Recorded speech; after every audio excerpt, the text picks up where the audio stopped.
Yeah, so let's, yeah, so just starting with moving before you come into the stationary posture.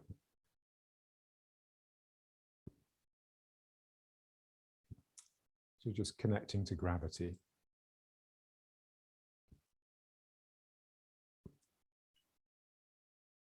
Yeah, it's interesting in English, you know, gravity is from the Latin gravis, it's just, so it just means heavy. So it's the heavy force, gravity, it's what makes things heavy. Whereas in Hebrew, it's the force of attraction.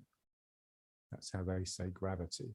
So you can think of either being heavy or you can think of the earth attracting you. The earth is pulling you down.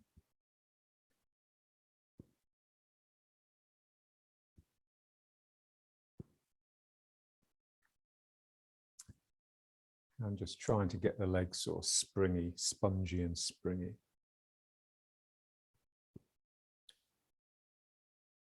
So the difficulty is always feeling as though you've got your weight down to the ground into the foot, rather than just letting it rest on top of the hips. So the legs have to be very active about, you know, straightening and bending, straightening and bending.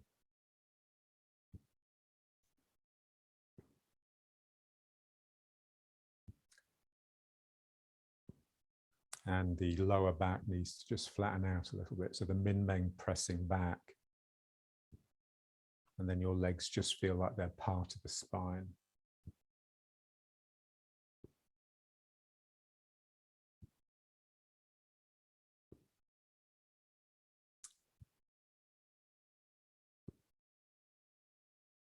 So it's quite a big thing we're asking, really, to get out of the head and into the down chin. So just think in terms of the feet. So you're just almost just trying to get down into your feet. You want to really feel the sole of the foot.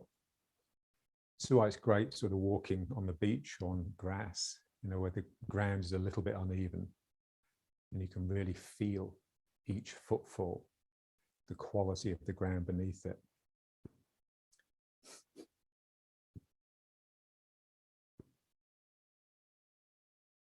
Remember when we used to walk back from the intensives? Remember that? Used to walk along Euston Road a little bit, and there was a bit that was raised where the flagstones were suddenly made out of sandstone instead of made out of concrete. And they just felt so different, even with shoes on. The energy was just so much softer.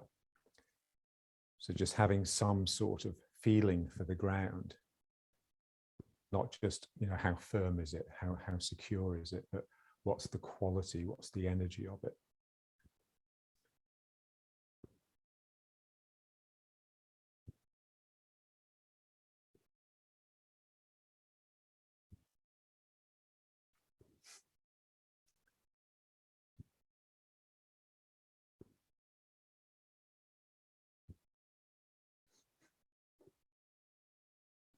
And then the legs are just behaving just like the arms, really, when you would be hugging someone.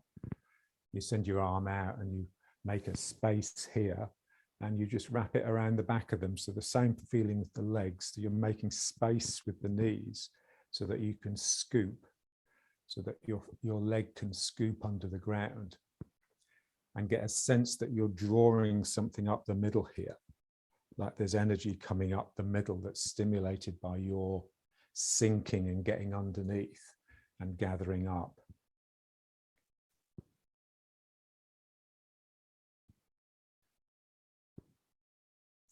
And you'd like that to really just be an expression of the relaxation across your sacrum. So the more you can widen across the lower back, the more your legs will tend to scoop, yeah? It's a bit like here, you know, the wider you are across the shoulders, the bigger the space you'll get here. If you're tight across the shoulders, then you're going to have a small space here. So the legs, arms and legs are exactly the same, really.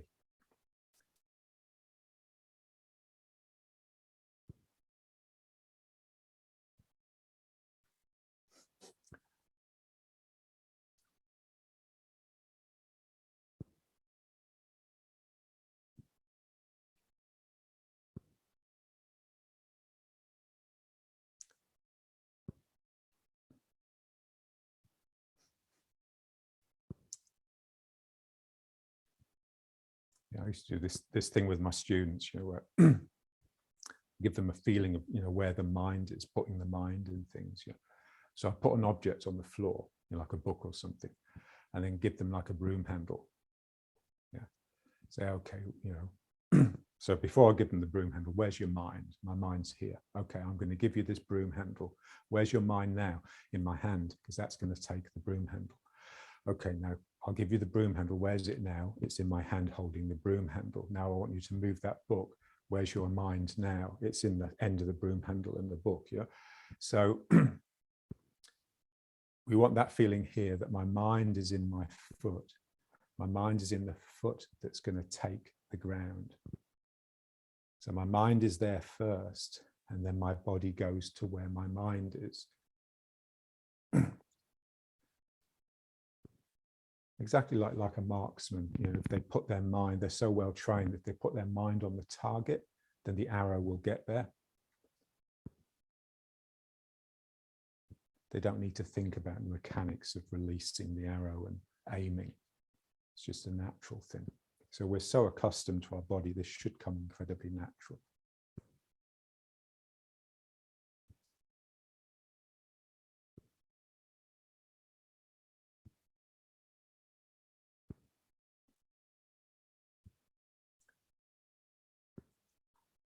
Okay, now let's just bring it to riding horse now. So we come back to stillness, but it's a gentle, it's not a forced stillness where I've tried to sort of lock it still. There's like a balance there. It's still, I'm still moving, and part of me, part of my energy is still going like this. But I've settled.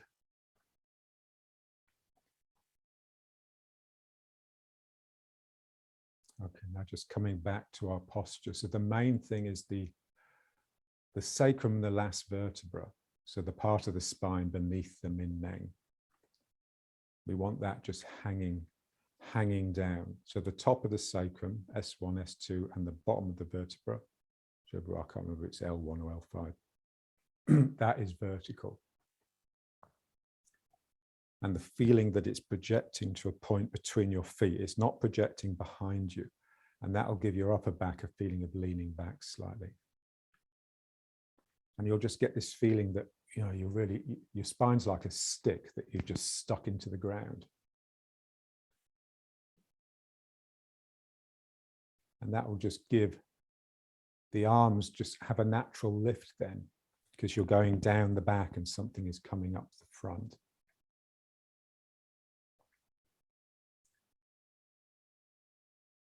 Yeah, so if you get your posture right, it doesn't only produce a lifting inside you, it produces a lifting in front of you. So this whole space has now got this fine lifting energy coming up it. And then the shoulders just really pulling down, heavy shoulders, heavy elbows, shoulders lock into the hips, elbows with the knees, wrists with the ankles, and the top of the head corresponding to the coccyx, the end of the coccyx.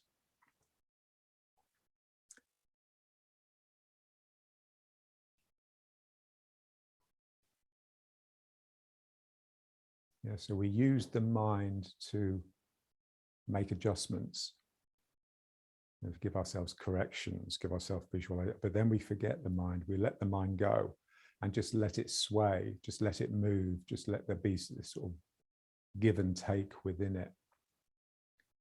Because the mind will, you've got to use the mind really lightly, otherwise it will just mess everything up.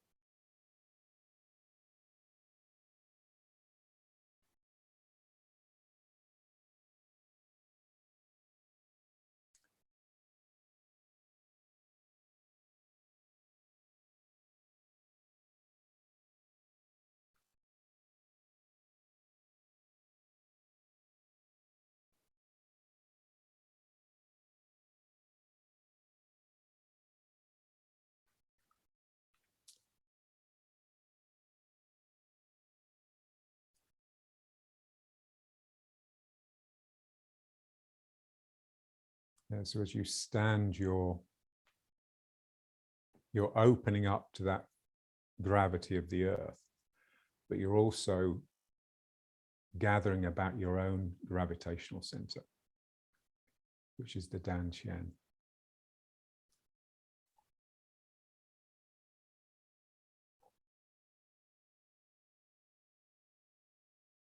So the earth is attracting you, but you are attracting the world.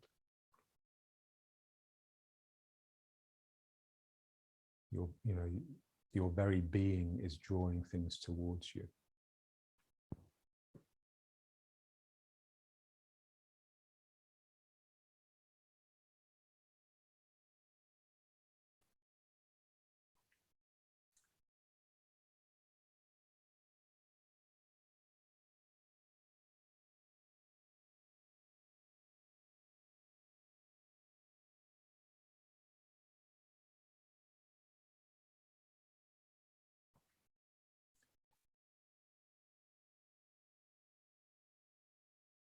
Okay. And now let's just breathe with it.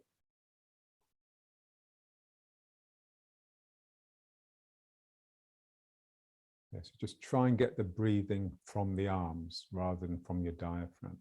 It's almost like you're not breathing, but the arms are pulling the air in and squeezing it out. So here, air's sucking in. Here it's squeezing out. All the time, trying to keep the sacrum in position. When I do something with my hands, I'll always want to lean forwards a bit. Yeah. Because that will help me look down on it. So I don't want to really look down on my hands. I don't need to, it's so simple.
There's a lovely thing in Zen, they say the breath should be silent, but you bring your attention to the breathing by listening to the breath. So it's almost like you have to imagine what would it sound like if I could, if my hearing was more sensitive, what would this sound like as the air came in? And would the air going out sound different?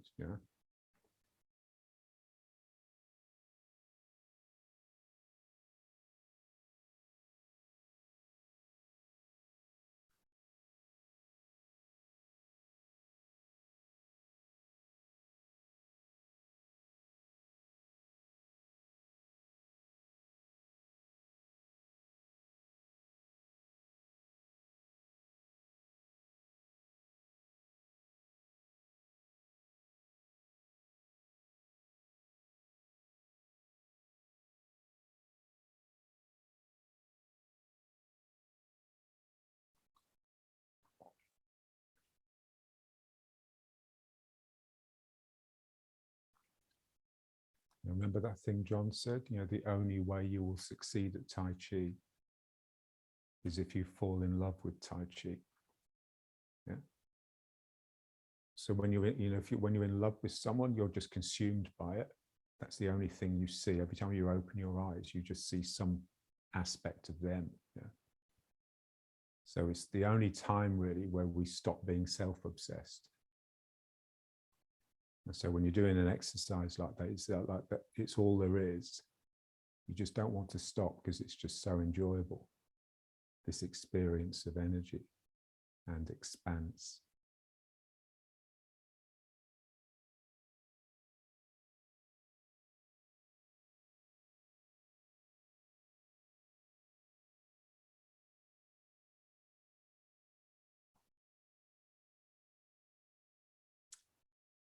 You know, this sense that you've sort of touched this sort of rhythm that's somehow eternal, would go on forever. So, you know, when you're a musician and you're making music, sometimes it's just so good and effortless, you almost feel you could put your instrument down and tiptoe out of the room and it would carry on without you. Yeah. So it's the same with this sort of thing. So when I stop, it carries on. And when I start again, I just pick up where I left off.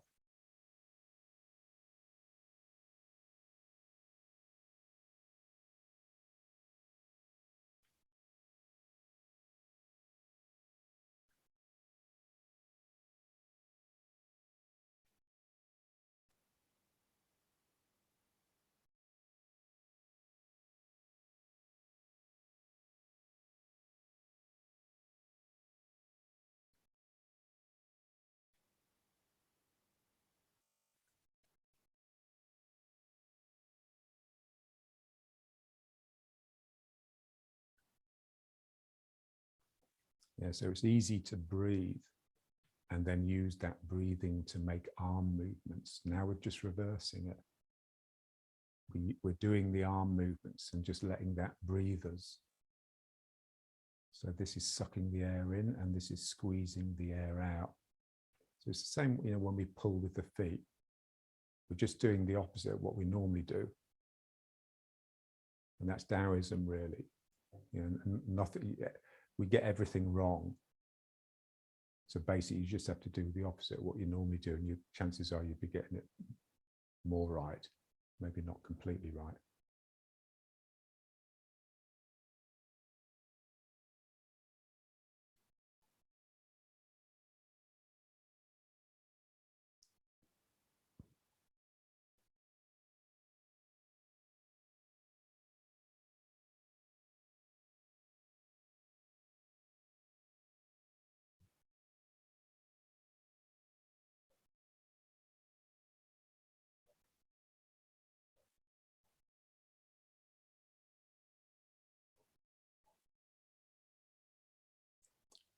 Okay, now just back to riding horse. Again, the first thing you do is just get this in, just notice how much it's gone back because of the previous activity. And that's fine, it will always do that.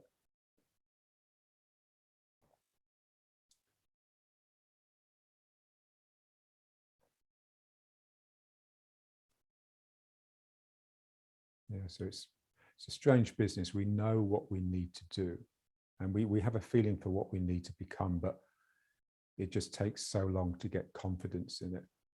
You know, we've all got confidence in being what we are. Yeah, we've got confidence in the old ways, familiarity and confidence, and to just get that same sort of confidence in the new way of doing things, when it goes completely against the grain of humanity and society, it's just really difficult.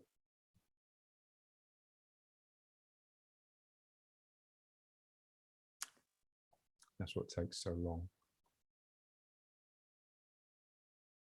Okay, now let's try the breathing again, but now reversing it. So now breathing in to pull the hands in. So now you are using your diaphragm, and you're also using these muscles at the front here of the belly to pull the belly in, and then you're just letting it relax. Yeah, so this is really quite an extreme tense phase, pulling everything in, really squeezing that volume. And then this is a relaxation phase, so basically you just let go and it all fires out. So pulling in, breathing in, pulling in, and then just let it go and it will issue forth. Yeah, so this is real sort of classical old style Tai Chi, in a sense, where the yielding phase was like a gathering, tensing, you know, like storing energy phase. And then here you just let the energy out, and it comes out because there's so much internal pressure. So pulling in.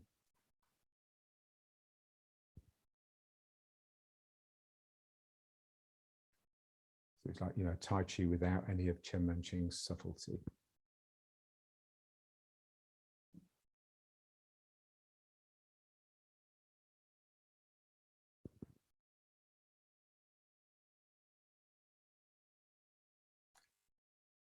you pull in, just make sure your bum doesn't stick out. If anything, the tail comes under a little bit, same as the head goes over. And then here, the tail just points back, same as the head. But just very gently. You don't want to force it. So it's not the muscles around here that get intense, it's my belly muscles. And then here, they're just relaxing. I just really want this sense that everything is just let go. And it's just sprung into this position.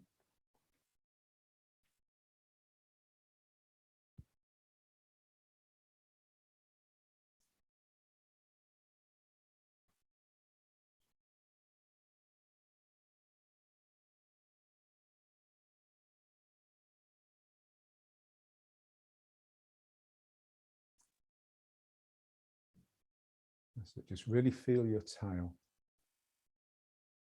And this is what John was so good at. He'd approach you, with a smile on his face and a smile of recognition, and engage you in conversation. So it seemed like something was going on here in this level, but actually he was slipping underneath you all the time. Yeah. And that's basically the tail. Yeah. So my tail is creeping underneath. And that's what you want to be more aware of in a way. And we're so used to communicating with the chest and the head. We don't need to concentrate on that. We're already experts.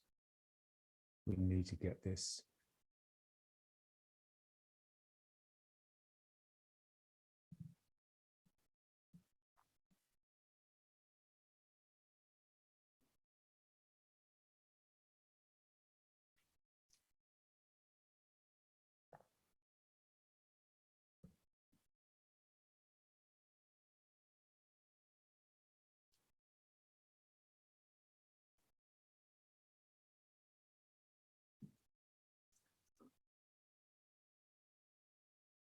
If you find your actual breathing gets out of phase, then it doesn't matter, because really this is the spine breathing.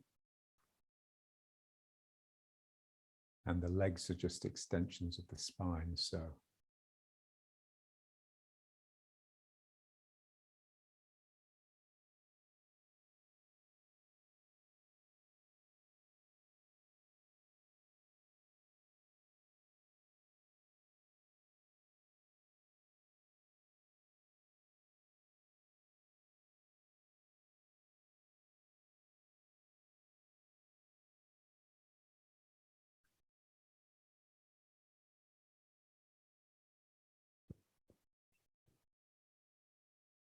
and a couple more. Tail coming under. Tail coming under. And back to riding horse. Yeah, so this should be easier to get this. Should almost be in position because of what previous exercise has all been to do with getting underneath the space in front of me, which is what our correct posture does. Shoulders.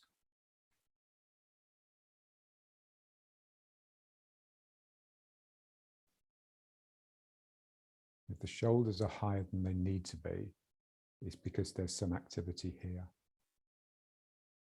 Some sort of self-referential activity, and you're thinking to yourself. This is one of the difficulties, is, it's when you're meditating, it's, you can get out of, you can not be thinking to yourself, but you're still in thinking to yourself mode, because you really haven't sort of accustomed yourself to that really ruthless, matter-of-fact mode of just being silent inside. Yeah, where, and you just have all of these things that we hold dear, like the sentimental, the sensitive, compassion, art and culture. Yeah, they're all aspects of this. Yeah, they're all aspects of our slave mentality. And so when you let that go, in a sense, you're just left with nothing. You're just left with what's here. There's none of you anymore, and it's just a real sort of ruthless matter of factness. There's no feeling.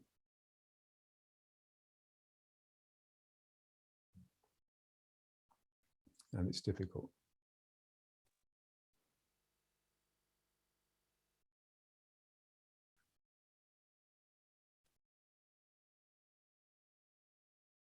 Okay, now let's try. So just bring the feet up a bit, you know, like we've just done the first posture in the form. Okay, and now let's just, again, just breathing in, breathing out. So breathing in. Yeah, we just want the springy legs. Imagine you're in the pool up to your neck in water. So when you brought your hands up, it would drive you down into the bottom of the pool. And when you brought the hands down, it would bring you up. So that's the feeling here. As I bring my hands up, I'm effectively becoming heavier. So I sink into my legs a little bit more. And then when I bring the hands down, I will rise up a fraction. Yeah, and even if you don't move the body, if your mind is on it, it will look like you are.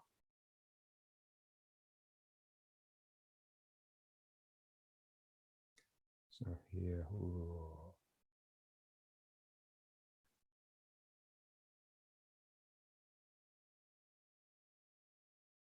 So what we want to feel is the quality of that sink. So when I bring the hands up, what's the quality of this downward movement?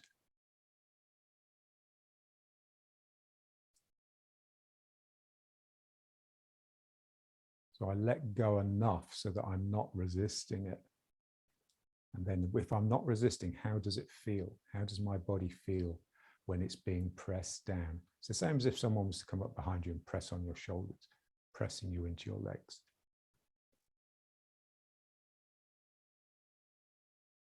That's the quality we would like in our own sinking.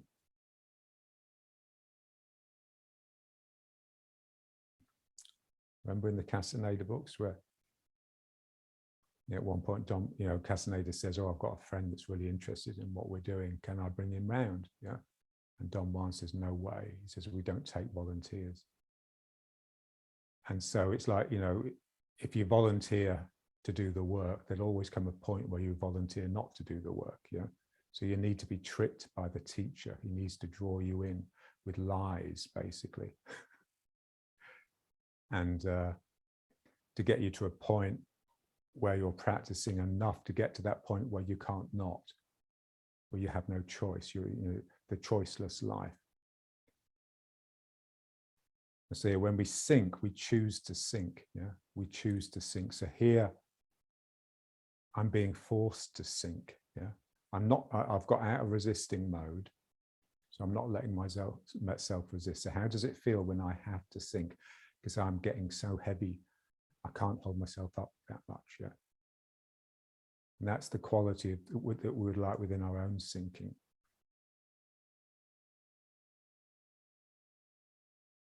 So it's like, everything you do in the Tai Chi, it's sort of reluctant. You're forced to do it. There's something forcing you to get up in the morning and do your practice. It's not a choice.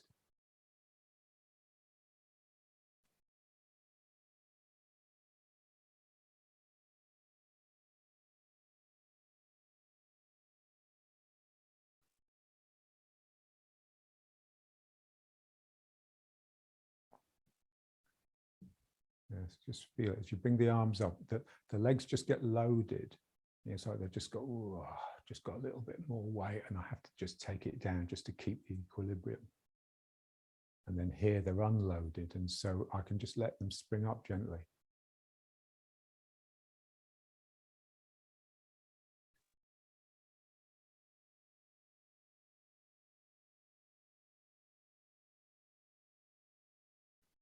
And now let's just do the same thing, but just bringing them up in front. And just feel, as you bring the hands up, it pushes you down, but it also makes you lean back a little. Otherwise, you'd fall forwards from the weight. So just feel how bringing the hands up adjusts your posture. It actually gives you a better posture Tai Chi wise. It's the same as when we're in riding horse. When the arms are out, this is further forwards than it would be if the arms are down. And that's what we want. So this sinks you into the legs and it makes you lean back a fraction. And then this will bring you back into a more vertical.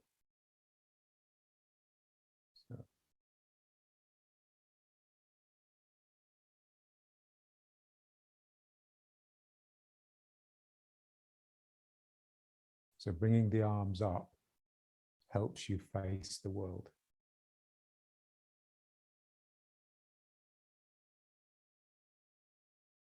Come up a little bit. Yeah, being driven down. I don't want to sink voluntarily. I really want to feel the arms forcing me down into the legs. So here. And just feeling how, it's so easy not to let that happen. And the reason it won't happen is because I'm forcing a stillness with my legs. So here I'm going down the legs, and then here I just come up a little. So we're just always trying to get out of stiffness. Where is there stiffness?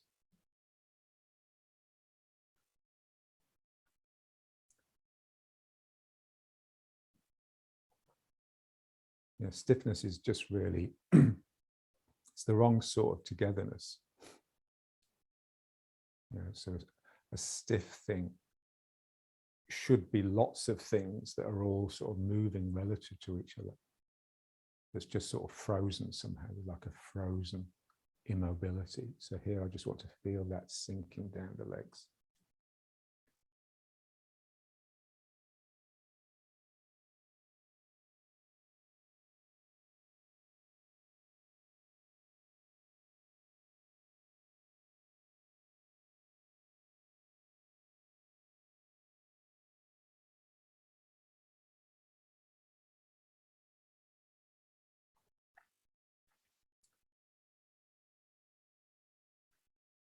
Yeah, and then just lighten it. So just turn a little bit.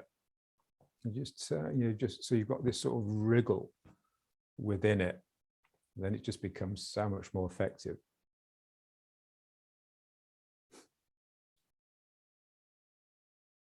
The spirit hates symmetry.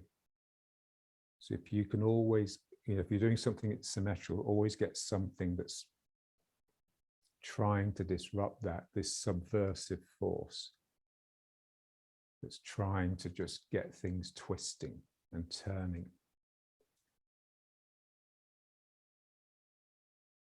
So turning is like the life of spirit, really. Spirit will always spiral. When it moves, it's rifling. Yeah, and so it needs a turn.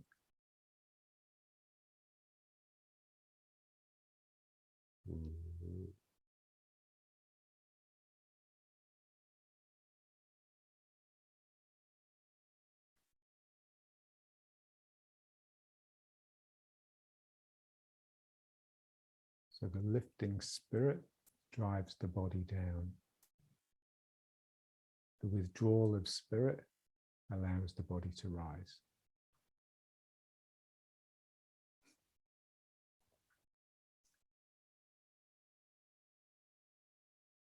Yeah, and we just live in a culture which is so sort of topsy-turvy, so back to front, so upside down, that it struggles to eradicate spirit, basically. And replace it with the knowing mind. So spirit becomes replaced by knowledge and information. And those two things feed the ego more than anything else. So,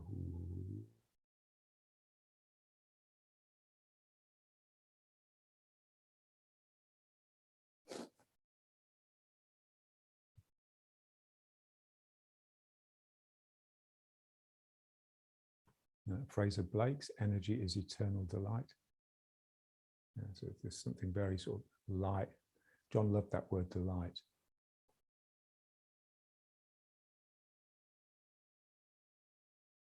So for him, if something wasn't delightful, it wasn't worth bothering with.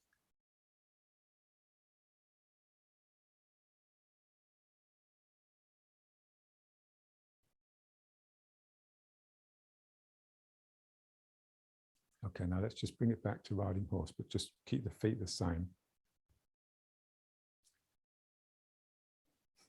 Just feel it, getting this in the right position. It's not just a movement, it's a relaxation. It's a lengthening of that part of the spine.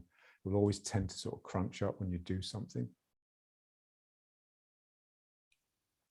And that's because we're bringing too much of our mind. The mind that we're accustomed to requires tension to exist.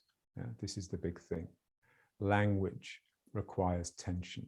In order to think words and to speak words, you have to become tense in completely the wrong way, in a way that will block out energy and certainly block out spirit.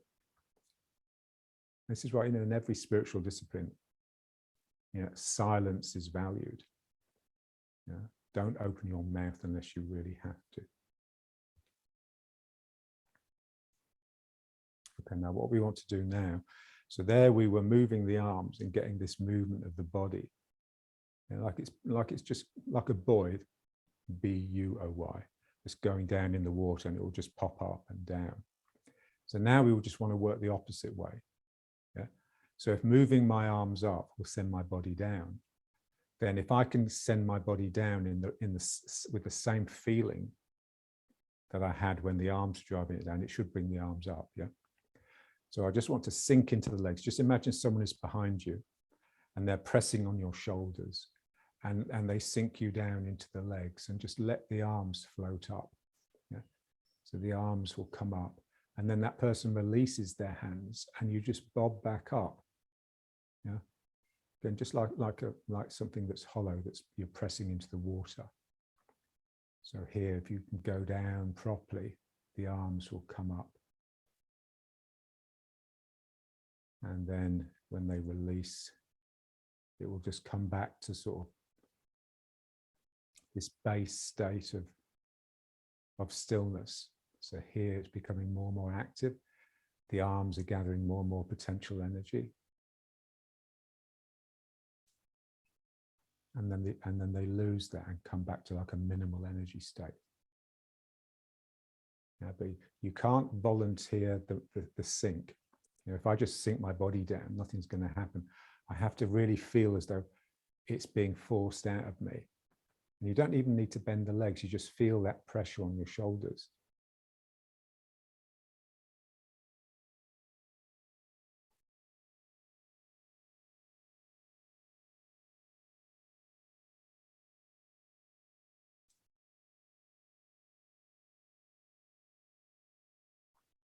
So something presses me down and something comes up.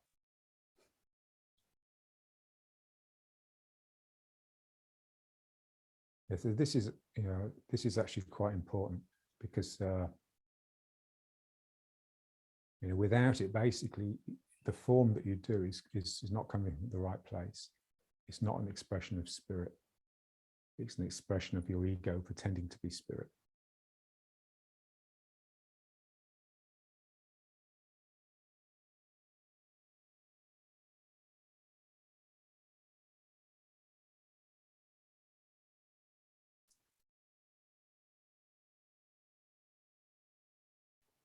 And then, just like the beginning of the form, just bring the arms up and just keep on going, and just let the elbows be heavy so that the hands point up. Yeah. And so now you're ready to touch another person. Yeah. If you just bring your hand up and just place it on a person, it will always violate. It will always be violent in some sort of way. It's going into a space. It's not preparing the ground. Whereas when you use energy, there's a sense that it's preparing, but there's also a sense that the energy is already there before your hands actually even make contact. So the person has been, it's a bit like foreplay, the person's been sort of warmed up. It's quite striking, yeah. And also, of course, because it bends your legs, then you're just instantly energetic as soon as the legs have been bent in the right way, as soon as they've been bent by like an external pressure. Okay, so let's try it again. So just bringing the arms up, that presses you into the legs, and then just heavy elbows. You're not straightening the legs, you're just bringing the hands so that they're palm is facing forwards.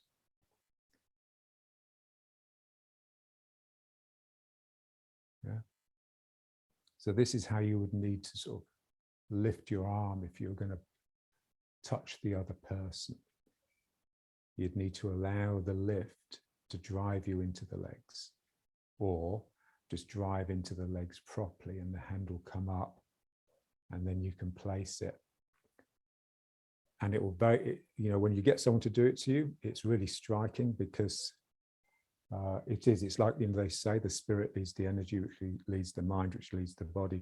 It really is like when the hand comes and touches you, it's obvious because it's been preceded by all these layers of energy. And it's really gentle and incredibly respectful. And really sort of nice, you know, you just want to engage with it. It's pleasant to feel. So here that's driving me into my legs. And then here are still heavy elbows now to get the hands up.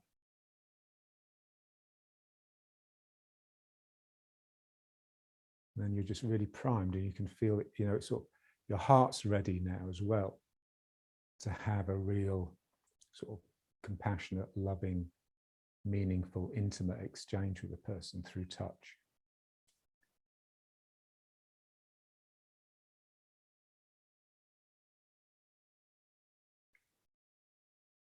So you just need to be, oh, I'm sagging into the legs. And then here.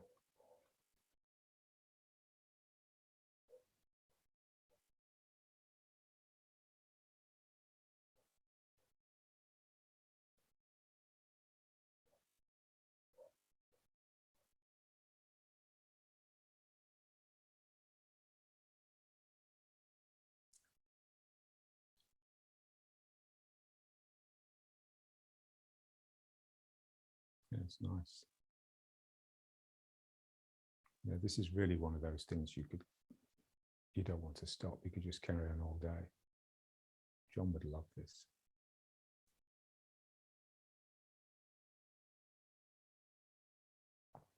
So one more.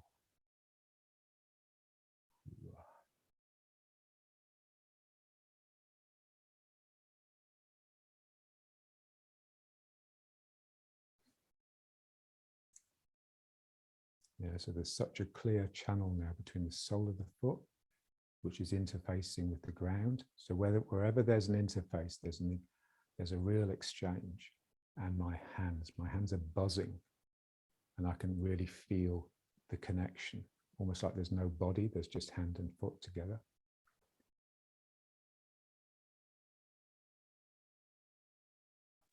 Okay, and now let's just move it a little bit side to side by pulling with the leg.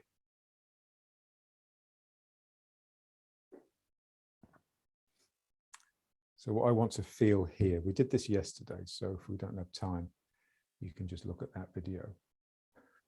Devil for punishment. Yeah. So when we're drawing with the leg, we want that to be our main activity in that. Yeah, so we pull with the leg to move. So that uses the hamstring. So my hamstring is bending the leg, same as the bicep here bends the arm. And then as I sink into the foot in order to support myself on it, effectively here I'm pushing up with the leg, because if I wasn't, I would be falling down. And this is one thing that we really want to try and feel, is that I'm pulling across, and then here I settle into the leg. So I want the feeling that the leg is trying to do this. It's trying to move me. It's not trying to lock me into a still state. It's actually trying to move me back. It's trying to press me back, but it's reached that point of equilibrium. Yeah. So it hasn't set. It's still flowing. It's like a liquid that's melted. I don't want it to set. Yeah. So I draw with the leg, and as I settle into the leg, I want to feel this muscle, the quadricep, beginning to kick in. The hamstring completely relaxes, but I want to feel that feeling of it's still moving. Now, to get that feeling of equilibrium requires spirit. Yeah. This is why it's so important in Tai Chi. Yeah. To keep everything in equilibrium requires a great deal of spirit. Spirit is almost like this sort of vibration that just maintains the equilibrium. So I'm pulling with the hamstring, and then as I settle into the leg, this muscle kicks in to give me a sense of wanting to move in the opposite direction. And then I just switch my mind to here, to this hamstring. And as I settle into the leg, this muscle is trying to throw me back here.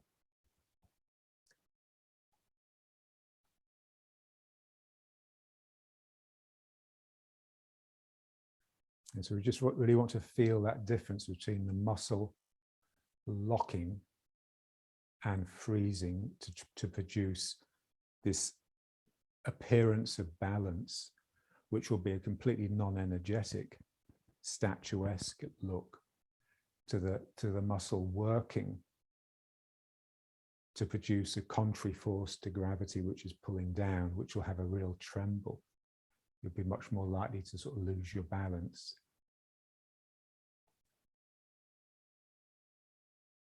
So I'm drawing with the hamstring as I sink into the foot, the quad comes in, but it's still relaxed.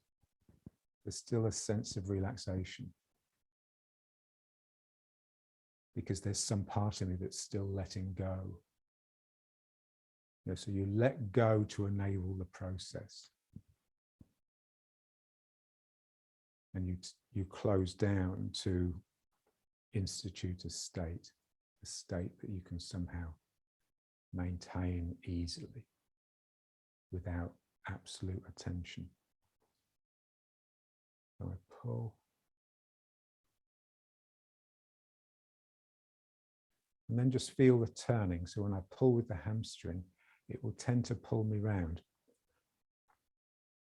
Yeah, this is why pulling, you know, it's so obvious that it's important.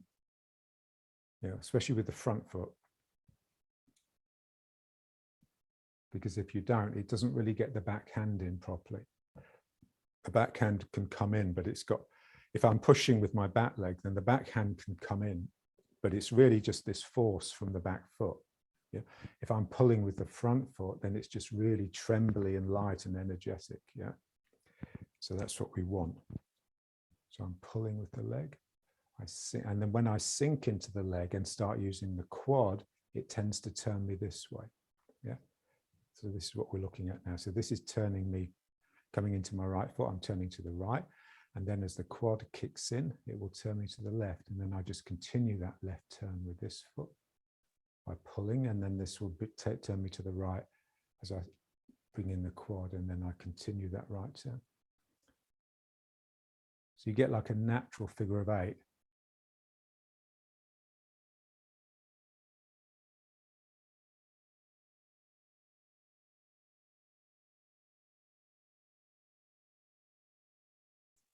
Pull.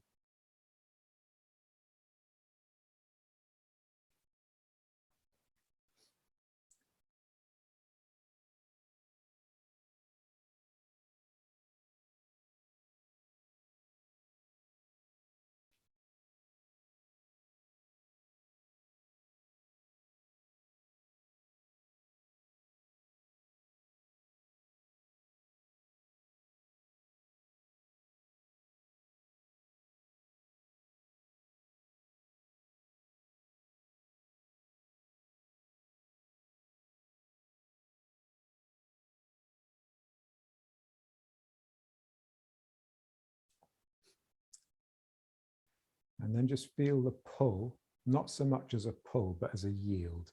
So here, I just let the joints in my leg bend, especially the hip and the knee.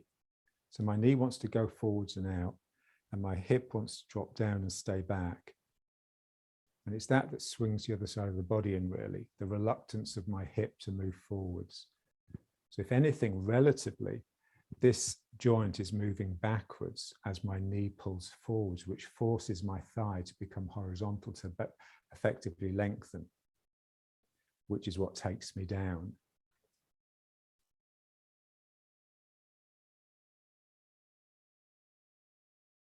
Again, this feeling of melting. The joints are softening, which gives an appearance of a fluid.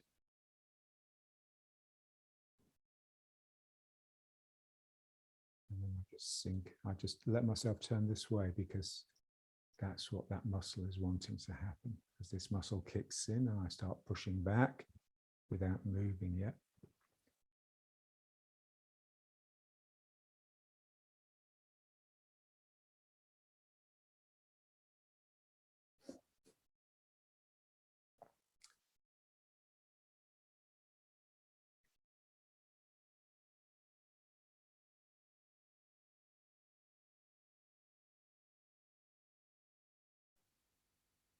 So your two legs, you're like two kids playing catch with the ball, and the ball is your torso.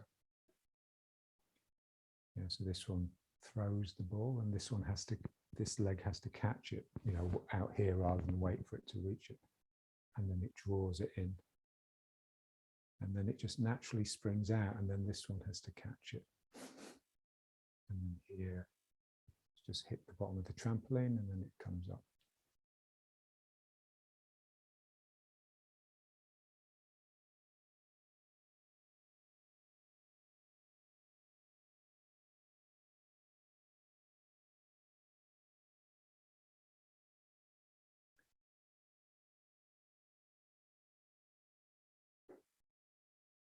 Okay, and let's just bring it back to riding the horse.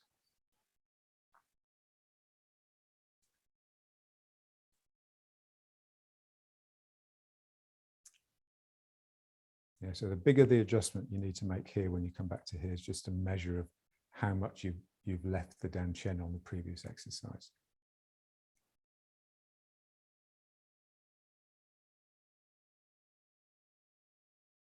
Which is fine, yeah. Sometimes things require a lot of conversation, concentration. Okay, now let's just try another place where we need to get that stillness, which is a balance rather than the locking. And that's just moving backwards and forwards. Yeah. So when we're moving backwards and forwards on this exercise, the instruction from John was, your hips should be square, your hips should be facing front. Yeah. And so what we want to feel is that stillness, that immobility in the hips is not because I've locked them in position, but because I have introduced a turn to counter the natural turn of my body. So if I was careless, I'd come forwards and I'd turn this way, yeah? And then as I go back, I would turn this way. So I tend to do this, yeah, if I'm not really being careful, yeah? So you see people doing that, and it's deadly really, because basically when they come into the front foot, their hip rises up and they just lose their root. So what we're wanting to do is the opposite, basically, yeah? So we're sinking down here to bring this round. And then as we go back, we're sinking here, yeah? And so we have to just introduce a movement of our own to balance the natural one. So as I come forwards, I naturally turn. I want to get into riding horse all the time, but I'm lazy. So I want to be between my legs with them both facing the same way. If I turn, it's an effort, yeah? So as I come forwards, you just yield forwards, because if I yield forwards, it swings this hip round. And I just want just enough to stop me from turning this way, yeah? So 1 and 2. Yeah. And then when I go back, I just want to yield here and just feel that is almost at a point where it's going to start moving wrong. And there's just enough energy. And it's difficult because it's the mind that is producing a balance and equilibrium is very different from the mind that's locking a forceful situation.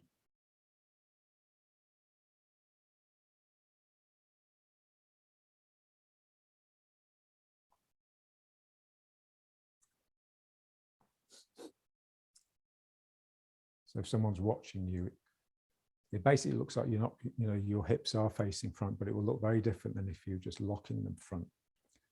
There'll be energy, there'll be a vibration, a resonance coming all the way through your body. Yeah. So when we bring the arms in and do this version, you know, we're still trying to keep that equilibrium in the hips. Ooh.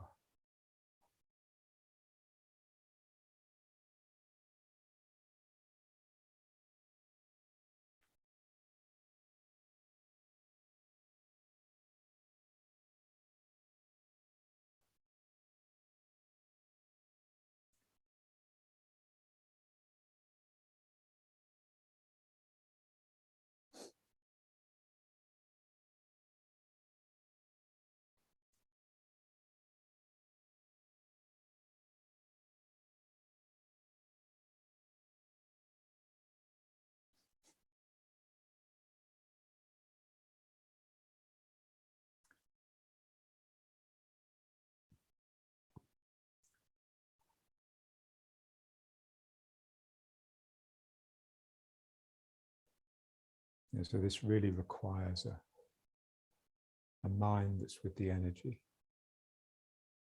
rather than with the thoughts in the head.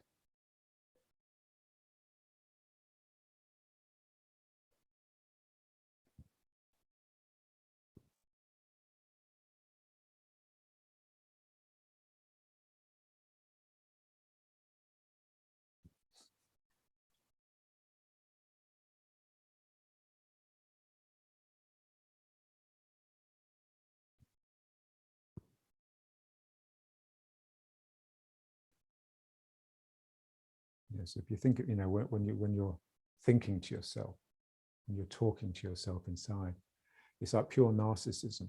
You know, it's basically what you're saying is, I'm far more interesting than the situation I'm in. Yeah.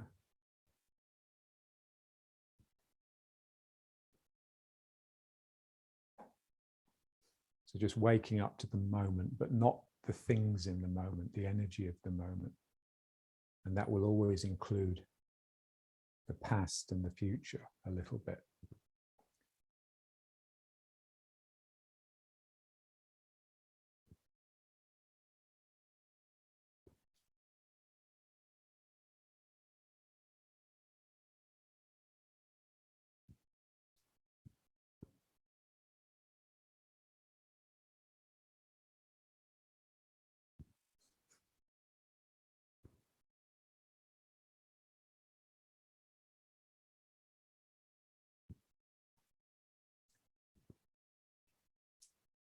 Okay, let's try a little bit with the other foot forwards.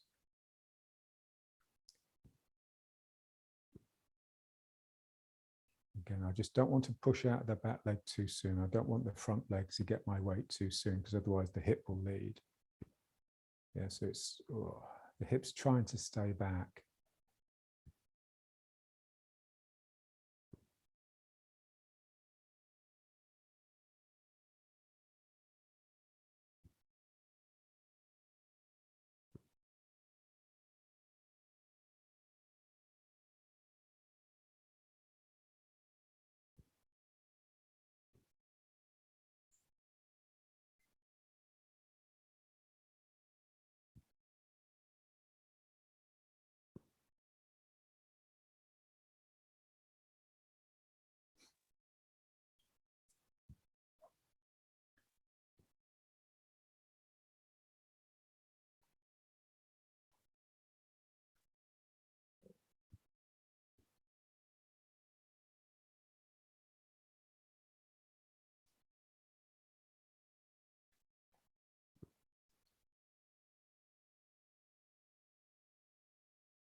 Yeah, so we're all slaves to the ego. We're all slaves to the voice in the head. It's like Nietzsche's big insight. So the ego is the product of slave mentality. And then what he said was, even when the slaves overthrow the masters, which they inevitably will, they still hold on to their slave mentality. So they still hold on to that sense of self that comes from talking all the time to yourself.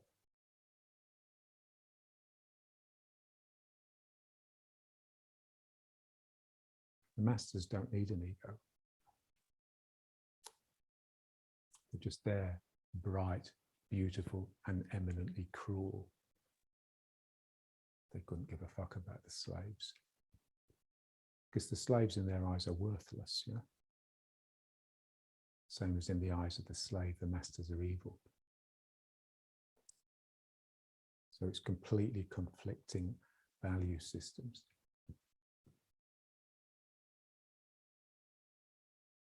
So I'm staying. Yeah. So when you're in equilibrium, you're just quick because you could flick one way or the other so easily. When you're stiff and locked, you're really slow because you have to basically introduce a force to start the moving.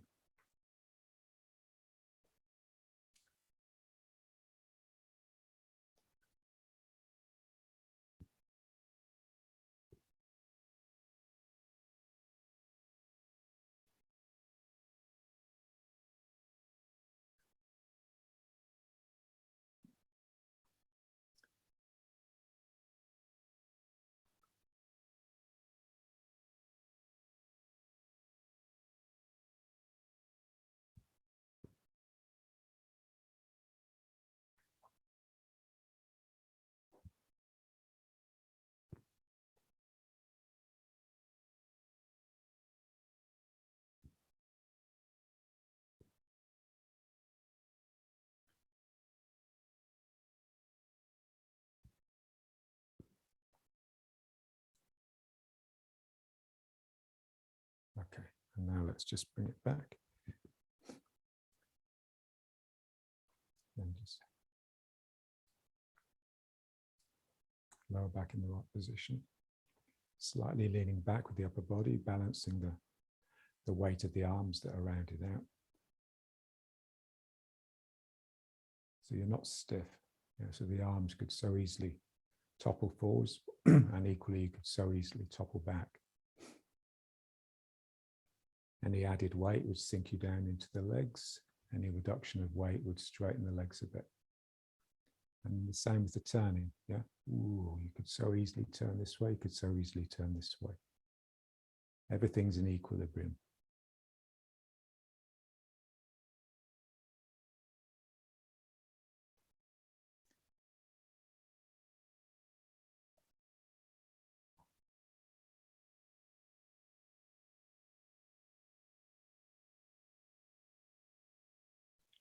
And then let's just bring it into attention, just like we're doing the end of the form, yeah?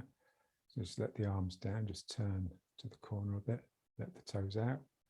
And then again, just draw yourself into the foot. So as you draw, you'll turn slightly towards it. And then as the quad kicks in to support you, you'll turn this way. And then this hand can do the same thing. And in.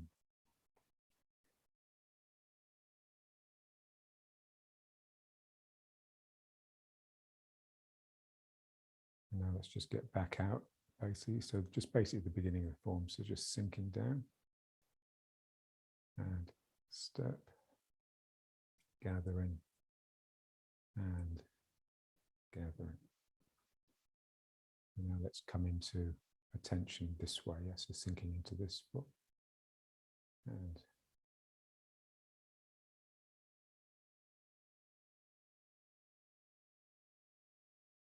so the legs are bent, and then just straighten them just enough.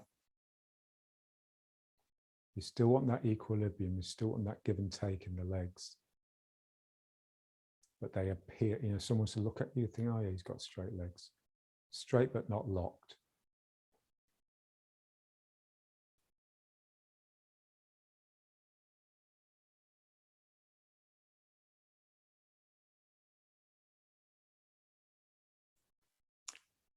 Okay, great.